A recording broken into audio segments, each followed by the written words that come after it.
வணக்கம். சென்னை நுங்கம்பாக்கத்தில் இருக்கக்கூடிய தனியார் நட்சத்திர விடுதியில் அமமுகவின் பொதுச் செயலாளர் டிடிவி தினகரன் அவர்கள் மத்திய அமைச்சரும் தமிழக பாஜகவின் பொறுப்பாளருமான பியூஷ் கோயல் அவர்களை சந்தித்து தேசிய ஜனநாயக கூட்டணியில் அதிகாரப்பூர்வமாக இணைந்தார். டிடிவி தினகரன் அவர்கள் எந்த கூட்டணிக்கு செல்வார் என்று கடந்த ஒரு சில நாட்களாகவே பல்வேறு யூகங்களும் கேள்விகளும் எழுந்து வந்த நிலையில் அவர் தமிழக வெற்றி கழகத்திற்கு செல்வார் என்று முதலில் சொல்லப்பட்டது. இருந்தாலுமே கூட இந்த கூட்டணி தொடர்பான அவருடைய முடிவு நிறுத்தி வைக்கப்பட்டிருந்தது. டிசம்பர் மாதமே அவர் கூட்டணி தொடர்பான முடிவை அறிவிப்பார் என்று எதிர்பார்க்கப்பட்ட நிலையில் கடந்த சில தினங்களுக்கு முன்பு டெல்லி சென்று மத்திய உள்துறை அமைச்சர் அமித்ஷா அவர்களை சந்தித்தார். அதே போன்று இபிஎஸ் அவர்களும் அமித்ஷாவை தனியாக சந்தித்து பேசியிருந்தது குறிப்பிடத்தக்கது.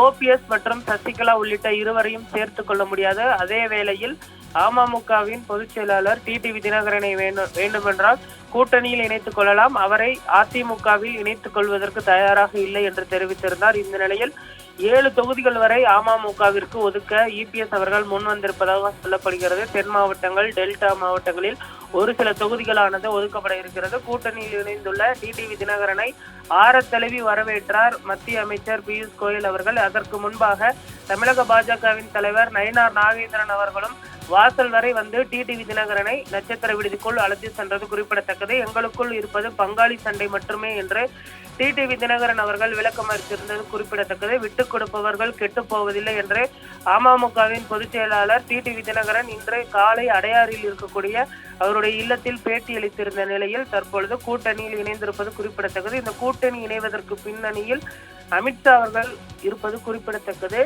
இதனால் தான் அவர் தற்பொழுது பாஜக அதிமுக கூட்டணியில் இணைந்திருப்பதாக சொல்லப்படுகிறது. அதன் காரணமாகவே தற்பொழுது அவர் இந்த கூட்டணியை தேர்ந்தெடுத்திருக்கிறார். தற்பொழுது ஓபிஎஸ் அவர்களுடைய நிலைமை கேள்விக்குறியாகி இருக்கிறது. அவருடைய ஆதரவாளர்கள் அடுத்தடுத்து திமுக மற்றும் மற்ற கட்சிகளுக்கு செல்வதனால் தற்பொழுது ஓபிஎஸ் அவர்கள் தனித்து விடப்பட்டிருக்கிறார். தை பிறந்தால் வழி பிறக்கும் என்று சொல்லியிருந்த அவர் தற்பொழுது தை மாதம் பிறந்திருக்கக்கூடிய நிலையில் என்ன முடிவெடுக்க போகிறார் என்ற ஒரு கேள்வியும் அதே போன்று எழுந்திருக்கிறது.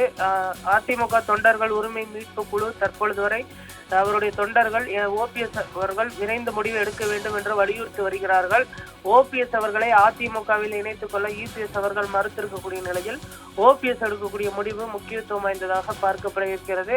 தவிக கூட்டணியில் இணைவாரா அல்லது தமிழக வெற்றி கழகத்தில் செங்கோட்டையன் மாதிரி தன்னை இணைத்துக் கொள்வாரா அல்லது திமுகவை தேர்ந்தெடுப்பாரா என்பதை இன்னும் ஒரு சில நாட்களில் விடை தெரிய வரும் என்றும் எதிர்பார்க்கப்படுகிறது.